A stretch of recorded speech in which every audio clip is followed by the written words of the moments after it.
मित्रांनो, लग्नानंतर होईलच प्रेम या मालिकेच्या आजच्या भागामध्ये आता जीवा हा बेडवर बसलेला असतो आणि काव्या पार्थ देशमुख या मोबाईलमध्ये त्याने सेव्ह केलेल्या त्या नावाकडे पाहतच राहतो। मग आता कविराज नाव एडिट करून त्याने असं नाव लिहिलेलं असतं, त्यामुळे त्याला आता खूप वाईट वाटत असतं। काव्या जे काही बोलतीये त्याचा तो विचार करत असतो। त्यानंतर त्याला आता अगोदरचे सर्व क्षण आठवतात, त्या दोघांनी एकमेकांबरोबर घालवलेले, आणि मग तो अजूनच इमोशनल होतो। तेवढ्यातच आता नंदिनी तेथे येते आणि बेडवर आपला फोन शोधत असते। त्यावेळी तिला तो फोन आता सापडतच नाही। ती विचारते, जीवा तुम्ही माझा फोन पाहिला का? तेव्हा तो नाही असं म्हणतो। मग त्यानंतर ती विचारते की कुठे गेला असेल आता, बरं याला पाय सुद्धा नाहीत कुठे जायला, असं नंदिनी आता म्हणत असते आणि पुन्हा पुन्हा तो मोबाईल शोधू लागते। तेव्हा लगेचच जीवा म्हणतो, मला काय माहीत, असं तो जरा चिडूनच म्हणतो। त्यावेळी आता नंदिनी हसते आणि म्हणते, अहो तुम्ही चिडताय काय एवढं, मी तुम्हाला काहीच बोलत नाहीये, मी आपलं स्वतःशीच बोलतीये। तेव्हा जीवा आता रागातच म्हणतो, मग ना तू मनातल्या मनातच बोल। तेव्हा नंदिनी म्हणते, बरं ठीक आहे, असं म्हणून ती पुन्हा ड्रेसिंग टेबलजवळ जाते आणि फोन शोधत असते, परंतु तिला तो फोन सापडतच नाही। मग आता ती पुन्हा जीवाकडे जाते आणि त्याला म्हणते, काय आहे ना, माझा फोन सापडत नाहीये, असं जरा ती दबकतच त्याला म्हणते। पण आता जीवा तिच्यावर ओरडतो, मी काय करू मग? तेव्हा आता लगेचच नंदिनी म्हणते, काही करू नका, फक्त माझ्या फोनवर तुम्ही फोन करताय प्लीज। तेव्हा तो आता म्हणतो की नंबर सांग मग तुझा, चल। त्यावेळी नंदिनीला आश्चर्याचा धक्का बसतो। तेव्हा ती आता काय असं विचारते। मग आता तो म्हणतो, अगं नंबर सांग म्हटलं, मी सांग की नंबर आता। त्यावेळी नंदिनी आता लगेचच हसते आणि म्हणते, काय, अहो तुमच्या फोनमध्ये माझा नंबर नाही आहे का?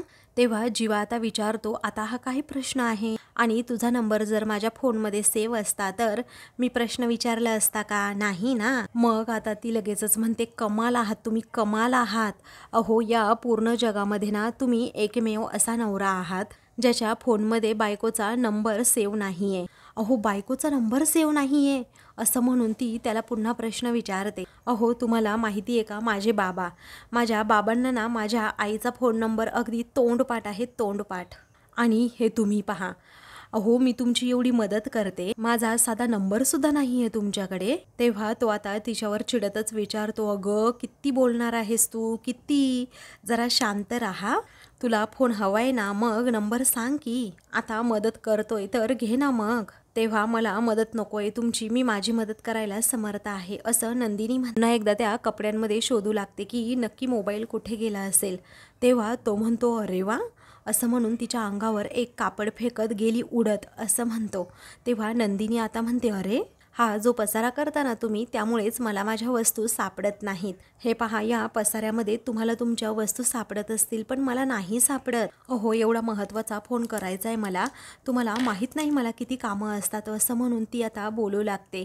तेव्हा जीवा म्हणतो, नुसती आपली बडबड सुरू आहे, नुसती बडबडच, आता नंबर सांग पटकन, आणि नंबर सोडून ना दुसरं काही बोलायचं नाही, समजलं? तेव्हा नंदिनी आता खूपच पटकन तिचा मोबाईल नंबर सांगते। तेव्हा जीवा तिच्याकडे पाहतच राहतो आणि विचारतो, काही मागे लागले का काही, जरा हळूहळू सांग ना। मग आता नंदिनी लगेचच हळूहळू तो मोबाईल नंबर सांगू लागते आणि आता ती एक एक अंक असा खूप वेळाने बोलत असते। तेव्हा जीवा पुन्हा एकदा तिच्याकडे रागात पाहतो आणि म्हणतो, अरे बापरे, काय करावं नाहीचं कळत नाही, अगं जरा फास्ट आणि स्लो यामधला मध्य साध जरा। मग नंदिनी व्यवस्थित नंबर सांगते। जीवा आता कॉल करतो तर त्याच्याच पाठीमागे उशांखाली तो तिचा मोबाईल असतो। मग आता त्या फोनची रिंग तेथे वाजते, त्यामुळे जीवा पटकनच फोन हातात घेतो। मग आता नंदिनी लगेचच तेथे जाते आणि म्हणते, कमाल आहे हा, एवढा वेळ तुमच्या तिथे फोन होता ना, तिथे तुम्ही त्याच्यावर बसला होतात ना, म्हणून माझा फोन सापडत नव्हता, आता द्या बरं माझा फोन, असं म्हणून लगेचच ती त्याच्या हातातून फोन घेत असते। तेव्हा आता तो म्हणतो, एक मिनिट हा, असं म्हणून तो मोबाईलवर पाहतो तर नंदिनीने आता त्याचं नाव हे पसारेवाला म्हणून सेव्ह केलेलं असतं। तेव्हा ते नाव पाहताच आता लगेचच जीवाला आश्चर्याचा धक्का बसतो, तर नंदिनी आता जरा घाबरतेच। इकडे बाहेर रम्या आता कॉफी पीत बसलेली असते। तेवढ्यातच वसवात त्या तेथे येते आणि लगेचच एक कॉफीचं मग तेथे ठेवते. तेव्हा रम्या विचारते की अगं आई, ही कॉफी कोणासाठी आणली आहे?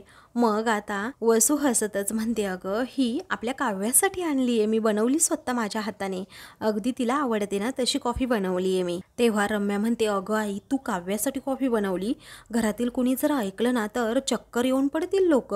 तेव्हा आता वसू म्हणते, अगं बिनडोक, आपल्या मिशन पासवर्डसाठी केलंय हे. तेव्हा रम्या म्हणते, अगं पण तू असं पुढे पुढे केलं तर तिला संशय नाही येणार का? मग आता ना जरा काम होऊ दे अगोदर, आणि काय करायचं ना ते मी तुला सांगते आता, कारण आता थोड्या वेळाने काव्या इथे येईल.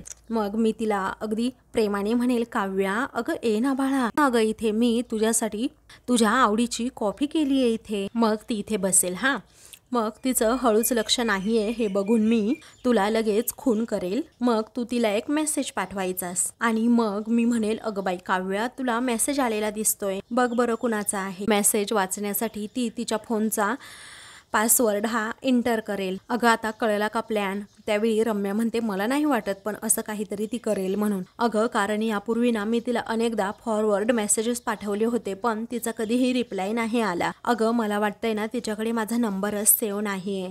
तेव्हा वसू म्हणते, गप्प बस ग, असंच होणार आहे. आणि तिच्याकडे तुझा जर नंबर नसेल ना तर मी तिला असं सांगेन, अगं काव्या अननोन नंबरवर ना मेसेज आलाय ना, तो महत्वाचा असू शकतो, बघ बरं आता उघडून. तेव्हा रम्या आता वसूचा हा सगळा प्लॅन ऐकते आणि म्हणते की त्याची खरंच काही गॅरंटी नाही आहे आई. अगं मला तर किती अननोन नंबरवरून मेसेजेस येतात, ते तर मी कधी म्हणजे कधीच उघडून पाहत नाही. तेव्हा वसूला एवढा कॉन्फिडन्स असतो की ती नक्कीच बघेल तो मेसेज. तर काव्या आता तिच्या रूममधून बाहेर येत असते. तेव्हा वसू आणि रम्या लगेचच सावध होतात. दुसरीकडे जीवा आता नंदिनीला विचारतो, हे काय आहे, काय केलंस, कोणत्या नावाने माझा नंबर सेव्ह केलास? तेव्हा नंदिनी म्हणते, ते असंच अहो असंच. मग आता लगेचच जीवा म्हणतो, हे काय पसारेवाला? तेव्हा नंदिनी म्हणते की अहो द्या ना हे असंच केलं अहो मी. तेव्हा तो विचारतो, तुझ्या आईने तुझ्या बाबांचा नंबर सुद्धा अशाच नावाने सेव्ह केलाय का? तेव्हा नंदिनी म्हणते, छे अहो माझ्या बाबांनी माझ्या आईचा नंबर ना अहो अशा नावाने सेव्ह केलाय. तेव्हा तो विचारतो, काय? मग आता ती म्हणते, अहो अशा नावाने सेव्ह केलाय, क्यूट आहे ना? तेव्हा आता तो लगेचच उशी आपटतो, राग व्यक्त करतो. मग आता नंदिनी विचारते, माझी काही चूक आहे का यात? आता मला सांगा बरं, रद्दी घेऊन येणाऱ्याला आपण काय म्हणतो? तेव्हा हा काही प्रश्न आहे का आता? जीवा विचारतो. मग नंदिनी पुन्हा विचारते, रद्दी घेऊन येणाऱ्याला आपण काय बोलतो? तेव्हा जीवा रद्दीवाला असं मोठ्याने म्हणतो. तेव्हा नंदिनी विचारते, मग भाजी घेऊन येणाऱ्याला आपण काय म्हणतो? जीवा मोठ्यानेच म्हणतो, भाजीवाला. मग ती पुन्हा विचारते की दूध आणून देणाऱ्याला आपण काय म्हणतो? तेव्हा तो मोठ्यानेच म्हणतो, दूधवाला. तेव्हा नंदिनी आता पुन्हा एकदा त्याची फिरकी घेते आणि म्हणते, आणि पसारा घालणाऱ्याला आपण काय बोलतो? तेव्हा तो आता मोठ्यानेच म्हणतो, पसारेवाला. मग आता नंदिनी म्हणते, अगदी करेक्ट. तर जीवा तिच्याकडे पाहतच राहतो. तर ती आता म्हणते, ज्या दिवशी तुम्ही पसारा घालणं बंद कराल ना त्या दिवशी मी तुमचा नंबर असा छान अशा नावाने सेव्ह करेल. हां. मग त्यानंतर जीवा म्हणतो, आता मी सुद्धा तुझा नंबर सेव्ह करणार आहे. तेव्हा ती विचारते, माझा नंबर? बरं ठीक आहे, करा. तुमच्या या चांगुलपणाबद्दल ना तुमचे खूप खूप आभार. तेव्हा जीवा आता म्हणतो, मी काय नावाने नंबर सेव्ह केला आहे हे पाहिल्यानंतर तू अजूनच माझे आभार मानशील. तेव्हा तो आता 1 मिनिट असं म्हणतो आणि नंबर तिचा सेव्ह करत असतो. तेव्हा नंदिनी पाहण्याचा प्रयत्न करते. मग आता लगेचच जीवा तिच्यापासून आता जरा बाजूलाच मोबाईल घेतो आणि तिचा नंबर सेव्ह करतो. मग आता तो लगेचच मोबाईल तिच्या हातात देतो आणि म्हणतो की आता वाच, हे नाव काय लिहिलंय मी ते. मग आता ती लगेचच वाचते आणि विचारते, काय चकाचक बाई असं नाव सेव्ह केलं का? तेव्हा तो म्हणतो की हो, चकाचक बाई असंच नाव सेव्ह केलं कारण तुला खूप हौस असते ना सारखी माझी ही खोली सारखी चकाचक करण्याची, मग बसून तुझं नाव चकाचक वाली बाई. तेव्हा नंदिनी आता म्हणते की नाही हे बरोबर नाही हा. तेव्हा जीवा म्हणतो की हेच बरोबर आहे आणि यालाच खरेपणा म्हणतात. मी तर मिस्टर पसारेवाला ना, म्हणून तू आजपासून मिसेस चकाचकवाली बाई. तर आता जीवा हा तेथून जातो. मग आता नंदिनी लगेचच म्हणते, चकाचक बाई असं म्हणून ती थोडी थांबते आणि हसतच म्हणते, पण क्यूट आहे हा. तर इकडे काव्या ही किचनमध्ये चाललेली असते. तेव्हा आता लगेचच वसू म्हणते, अगं काव्या ये ना बाळा, इकडे ये. अगं तुला आवडते ना तशी कॉफी मी आज केली आहे तुझ्यासाठी खास. तेव्हा हे ऐकून काव्याला आश्चर्याचा धक्काच बसतो. मग आता काव्या ही लगेचच आत्याचा ताप चेक करते. ती आत्याच्या डोक्याला हात लावून चेक करते, त्याचबरोबर गळ्याला सुद्धा हात लावते आणि म्हणते, आत्याबाई अहो नाही नाही, ताप तर नाही हो तुम्हाला? मग असं कसं अचानक माझा पुळका आला तुम्हाला? त्यावेळी आता आत्या म्हणते आपण खूप भांडलो ना ग. मग म्हटलं की आपल्या नात्याला ना असं गोड वळण द्यावं, म्हणून म्हटलं की तुझ्यासाठी अशी छान कॉफी करावी. आणि कॉफी खरंच खूप गोड आहे हां. मग आता काव्य विचारते, गोड कॉफी? पण मी तर काहीच गोड डिझर्व करत नाही असं तुम्ही म्हणाला होतात ना आत्ता, याच गुढीपाडव्याला म्हणाला होतात ना. मी तर फक्त कडुनिंबाचीच पानं खाल्ली पाहिजेत असं तुमचं म्हणणं होतं, हो की नाही? म्हणून ती लगेचच जाऊ लागते. तेव्हा आता रम्या लगेचच तिला अडवत म्हणते, काव्य अगं थांब ना, झालं ते झालं, जाऊ दे ना, तू कशाला उगीच आता मागचं उकरून काढतेस. आता आई म्हणाली आहे ना की सगळं क्लिअर होईल. तेव्हा वसू हसतच म्हणते, अगं आता मी बदलली आहे सुद्धा, आणि म्हणून तर तुझ्यासाठी ही स्पेशल कॉफी केली. तेव्हा आता काव्य म्हणते, काही गरज नाही तुमच्या कॉफीची मला. कसं आहे ना, मला फक्त आणि फक्त माझ्याच हातची कॉफी आवडते. थँक्यू सो मच असं म्हणून ती लगेचच तिथून जाऊ लागते. तर वसू काव्या काव्या असं तिला म्हणते आणि थांबायला सांगते. पण आता रम्या लगेचच वसूला मागे खेचते आणि म्हणते, आई तू काय करतेयस? तेव्हा वसू म्हणते, हिच्यासाठी एवढी कॉफी केली पण हिची मस्ती काही उतरली नाही. अगं हिच्या कॉफीत साखर नाही, ते विष घालायला हवं होतं, विष. मग आता तरीही सुद्धा काही उपयोग झाला नसता, तरीही तिने ती कॉफी पिलीच नसती.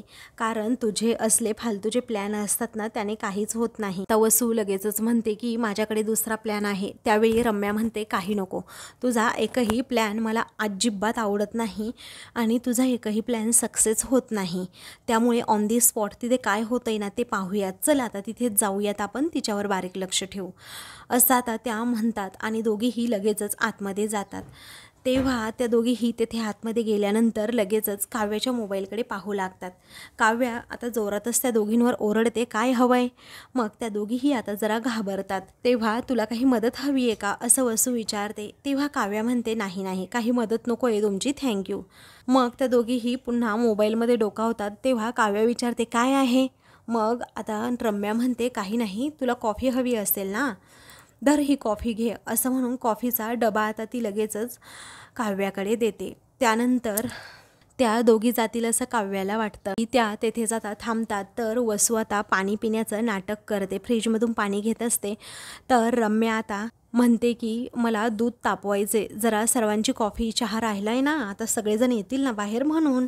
त्यावेळी आता काव्या लगेचच तिला लायटर देते आणि मग रम्या गॅस पेटवते.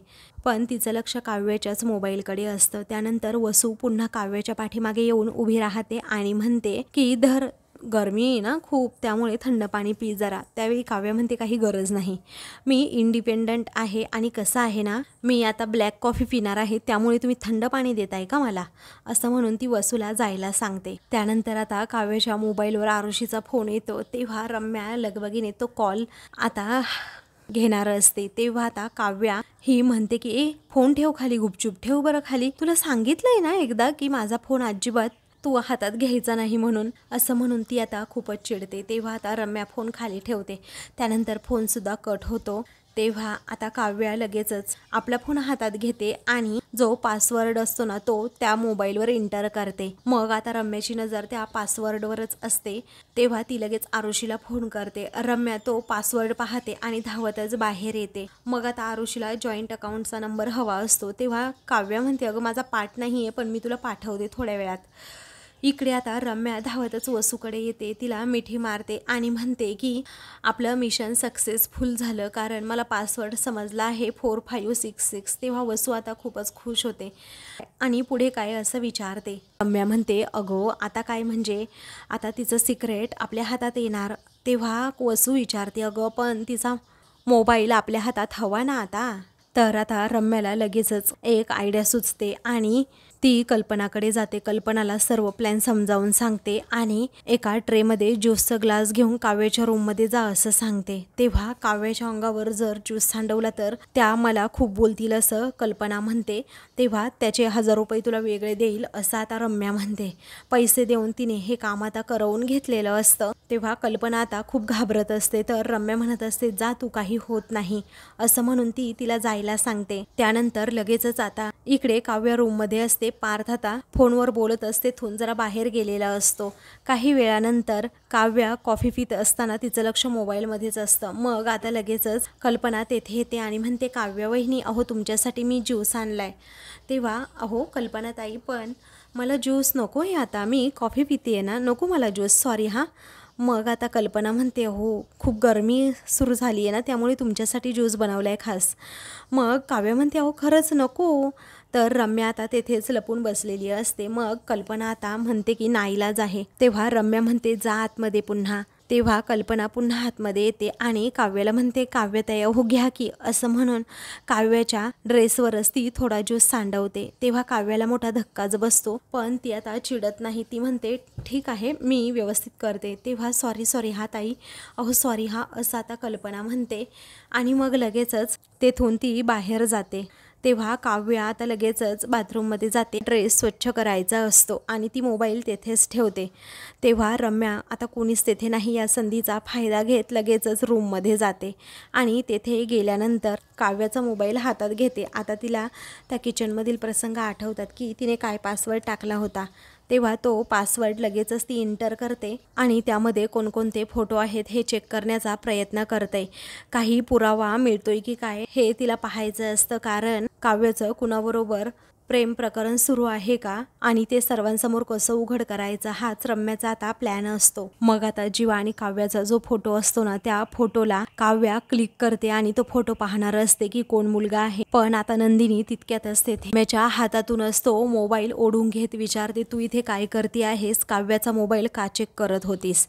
तेव्हा मी मोबाईल काही वगैरे चेक करत नव्हते, हा मोबाईल खाली पडला ना म्हणून फक्त वर उचलून ठेवला, असं रम्या आता खोटं बोलते। तेव्हा नंदिनी म्हणते, खोटं बोलू नकोस, मी स्पष्टपणे पाहिलंय तू काव्याचाच मोबाईल चेक करत होतीस, असं म्हणून नंदिनी आता तिच्यावर खूपच भडकते। तेव्हा तुला थोडंही कळत नाही का ग? या अगोदर सुद्धा मी तुला समज दिली होती की माझ्या बहिणीपासून नेहमी लांब राहायचं, पण तू ना अजिबात ऐकतच नाही, तुझ्या डोक्यातच प्रकाश पडत नाही। तरीही सुद्धा तुझी मजल गेलीस तिचा फोन चेक करेपर्यंत, तू अशी ऐकणार नाही ना, चल बाहेर चल, असं नंदिनी आता लगेचच म्हणते। तेव्हा आता रम्या म्हणते, हात सोड अगोदर माझा। तरीही नंदिनी आता हातच सोडत नाही, तिला फरफटतच हाताला धरून बाहेर घेऊन जाते। तेव्हा रम्या म्हणते, काय करतेयस नंदिनी तू? अगं हात सोड माझा। तरीही नंदिनी हात सोडायला तयारच नसते। तेव्हा घरातील सर्वजण आता तेथे येतात। तेव्हा वसू विचारते, काय झालं? मग आता मानिनी विचारते, हो ना काय झालं, काय गोंधळ सुरू आहे नंदिनी?